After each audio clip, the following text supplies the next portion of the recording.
रात के 9 बज रहे थे। ठंड का मौसम था और शिमला शहर बर्फ की चादर से ढका था। पूरे शहर में इस समय सन्नाटा पसरा हुआ था। वहीं शिमला की एक सड़क पर 2 कदमों की आहट सुनाई दे रही थी। लगभग 19 साल की एक लड़की उस सुनसान सड़क पर अकेली चल रही थी। वो लड़की कुछ घबराई हुई लग रही थी। वो लड़की आगे बढ़ते हुए खुद से कहती है, ये जगह इतनी सुनसान क्यों है? शायद उस ऑटो वाले ने सही कहा था। मुझे रात को यहाँ नहीं आना चाहिए था। ये कहकर वो और भी तेजी से चलने लगती है। कुछ दूर चलने के बाद अचानक उसे अपने पीछे किसी के कदमों की आहट सुनाई देती है। उसे ऐसा लगता है जैसे कोई उसके ठीक पीछे चल रहा है। वो लड़की फौरन पीछे मुड़कर देखती है, लेकिन उसे वहां कोई नहीं दिखता। ये देखकर वो चौंक जाती है और घबराते हुए कहती है, यहाँ तो कोई भी नहीं है। फिर वो किसके कदमों की आहट थी? वो लड़की फिर से सामने देखती है और आगे बढ़ने लगती है। डर और घबराहट से उसके कदम और भी तेज हो गए थे। कुछ देर बाद उसे फिर से उन्हीं कदमों की आहट सुनाई देती है। उस लड़की का डर और बढ़ जाता है। उसकी इस बार पीछे मुड़कर देखने की हिम्मत नहीं होती। कुछ देर बाद उन कदमों की आहट तेज होने लगती है, जैसे कोई पीछे से उसके और करीब आ रहा हो। वो लड़की अपने मन में कहती है, ये सब क्या हो रहा है? कौन है मेरे पीछे?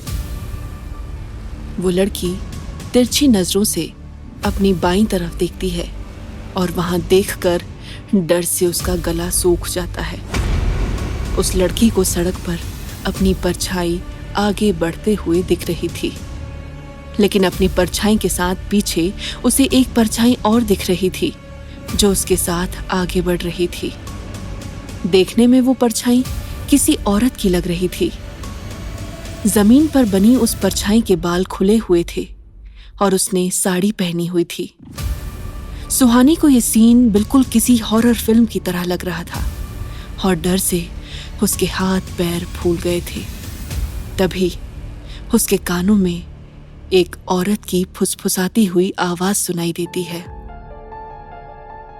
क्या किसी ने तुम्हें बताया नहीं कि रात को इस रास्ते से नहीं आना चाहिए? ये सुनते ही वो लड़की डर से कांप जाती है और घबराकर और भी तेज चलने लगती है। लेकिन इसका कोई फायदा नहीं था, क्योंकि जितनी तेजी से वो लड़की चलती है उतनी ही तेजी से वो परछाई भी उस लड़की के पीछे पीछे चलने लगती है। तभी वो लड़की देखती है कि उस परछाई का एक हाथ उसके कंधे की तरफ बढ़ रहा है। जैसे ही उस परछाई का हाथ लड़की को छूने वाला होता है, वैसे ही एक हाथ उसके दाएं हाथ को थाम लेता है। ऐसा होते ही वो लड़की जोर से चीख पड़ती है। वो फौरन अपनी दाईं तरफ डरती हुई नजरों से देखती है तो वहां एक लड़का था जिसने उसका हाथ थाम रखा था। लड़के ने एक हुडी पहनी हुई थी, जिस वजह से उसका चेहरा नहीं दिख रहा था। वो लड़की डर और हैरानी के साथ उस लड़के को देखने लगती है। वो लड़का सामने सड़क को देखते हुए कहता है, डरो मत, बस मेरे साथ चलो। उस लड़के की आवाज बहुत गंभीर और शांत थी। लड़की उस लड़के को नहीं जानती थी, फिर भी वो बिना कुछ कहे उस लड़के के साथ आगे बढ़ने लगती है।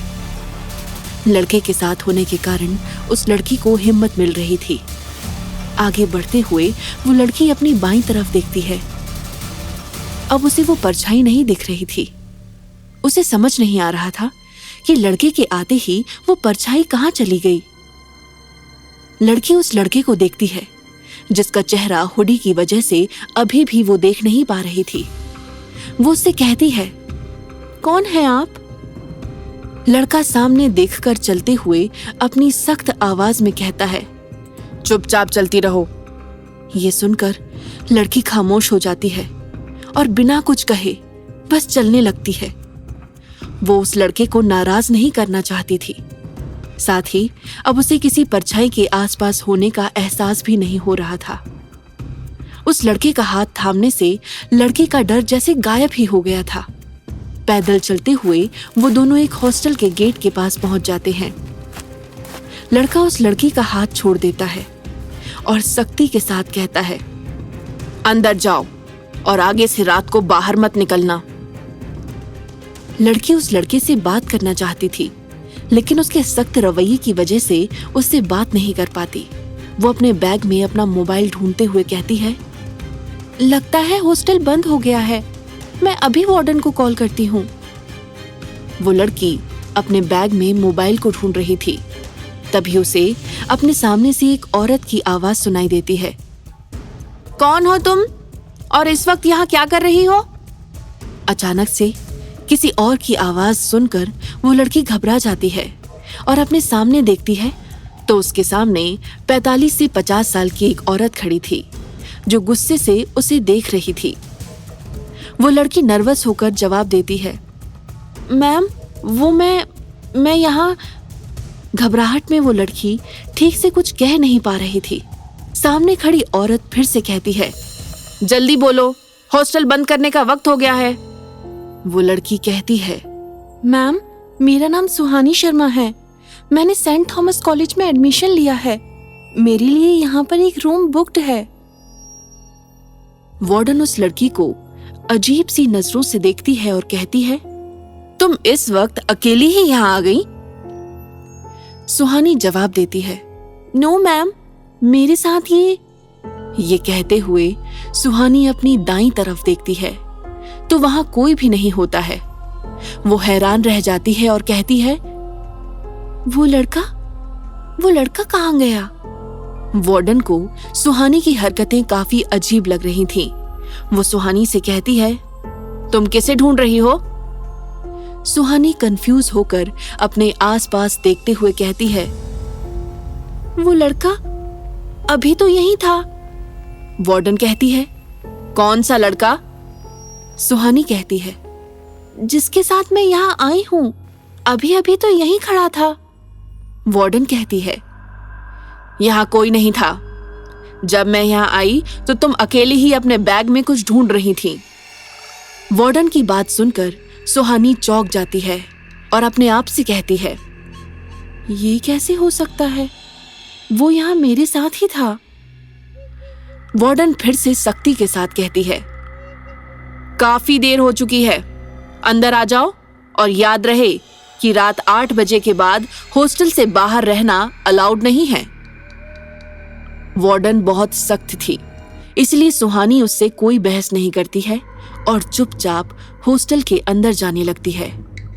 अंदर जाने से पहले सुहानी फिर से पीछे मुड़कर उस तरफ देखती है जहां वो लड़का खड़ा था और कहती है, कौन था वो? फिर सुहानी वापस मुड़कर आगे बढ़ जाती है और अपने रूम में चली जाती है। जब सुहानी अपने कमरे में जाती है तो वहां कोई भी नहीं होता है। तभी वॉशरूम का दरवाजा खुलता है और एक लड़की कमरे में आती है। वो लड़की दिखने में बिल्कुल टॉम बॉय की तरह लग रही थी। उसने लोअर टी शर्ट पहना हुआ था और उसके कर्ली बाल कंधे तक आ रहे थे। वो लड़की सुहानी को देखती है और कहती है, तो तुम हो मेरी नई रूममेट? सुहानी हाँ में अपना सर हिला देती है।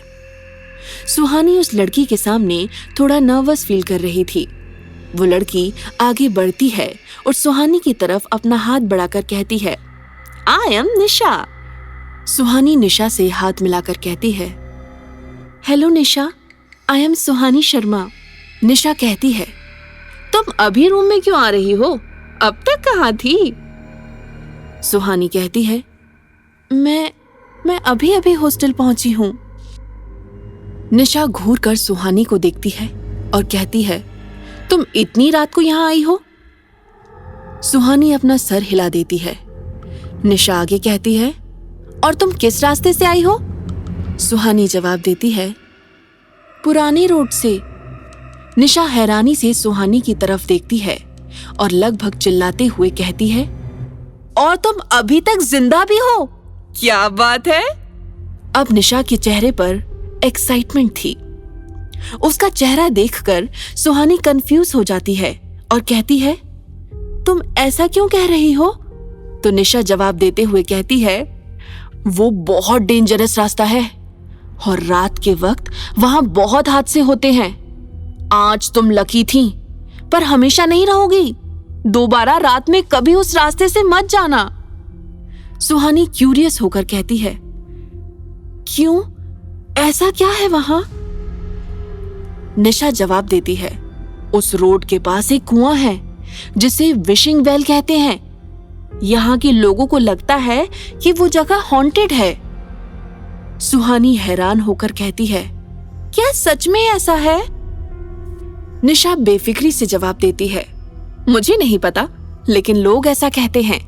लेकिन ये बात तो है, लगभग हर सुबह वहां किसी ना किसी की लाश जरूर मिलती है। यहाँ की पुलिस भी रात को वहां जाने से डरती है। सुहानी निशा से सवाल करती है, क्या तुम्हें भी वहां जाने से डर लगता है? निशा जवाब देती है, नहीं, हमारी वार्डन की भयानक शक्ल के अलावा मुझे दुनिया की किसी चीज से डर नहीं लगता।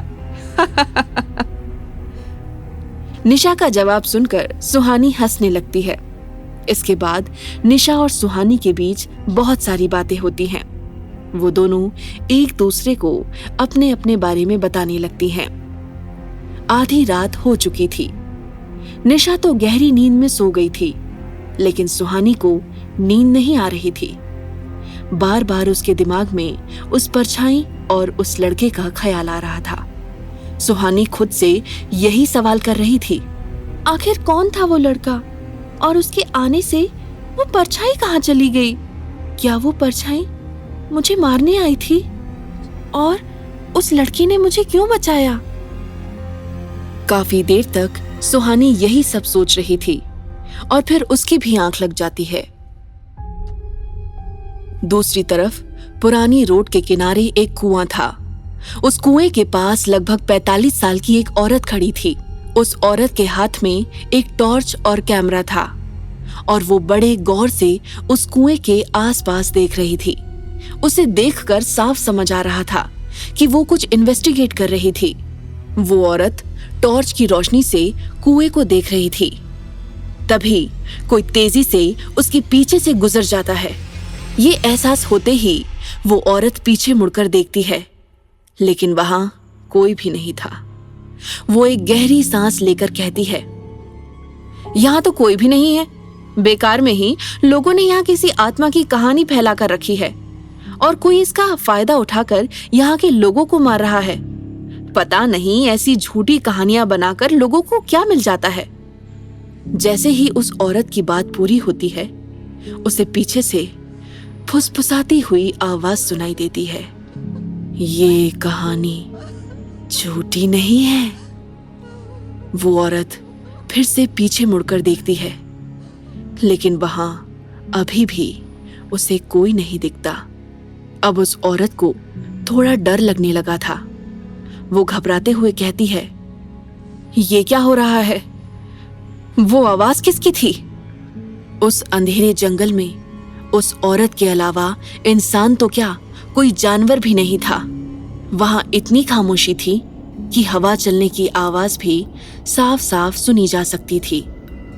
वो औरत हिम्मत करके कहती है, नहीं, ये सब मेरा वहम है।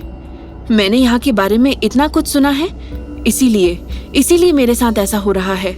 मुझे अपना काम पूरा करना ही होगा। उस औरत के ऐसा कहते ही उसे अपने पीछे किसी के गुस्से से गुर्राने की आवाज सुनाई देती है। वो आवाज इतनी भयानक थी कि उसे सुनकर उस औरत के रोंगटे खड़े हो जाते हैं। वो बिना पीछे मुड़े ही अपनी तिरछी नजरों से पीछे देखने की कोशिश करती है, लेकिन कुछ देख नहीं पाती। अब उसे स्पष्ट एहसास हो रहा था कि उसके पीछे जरूर कोई है और साथ ही वहां की हवा में ठंडक बढ़ती जा रही थी। वो औरत हिम्मत जुटाकर धीरे धीरे पीछे मुड़ती है और सामने का नजारा देखकर डर से उसके हाथ पैर फूल जाते हैं। उसके सामने एक बड़ा साया था जो जमीन से ऊपर हवा में था। वो औरत डर से हकलाते हुए कहती है, कौन हो तुम? सामने से एक भयानक आवाज सुनाई देती है, तुम्हारी मौत। ये कहते ही वो साया तेजी से उस औरत की तरफ बढ़ जाता है और जंगल में औरत की चीखने की आवाज गूंजने लगती है।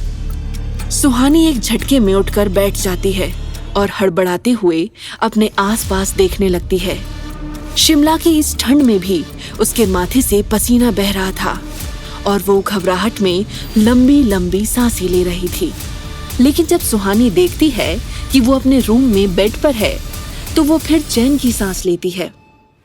सुहानी अपने सर पर हाथ रखकर कहती है, कितना भयानक सपना था। ऐसा लग रहा था जैसे सब कुछ सच में हो रहा हो।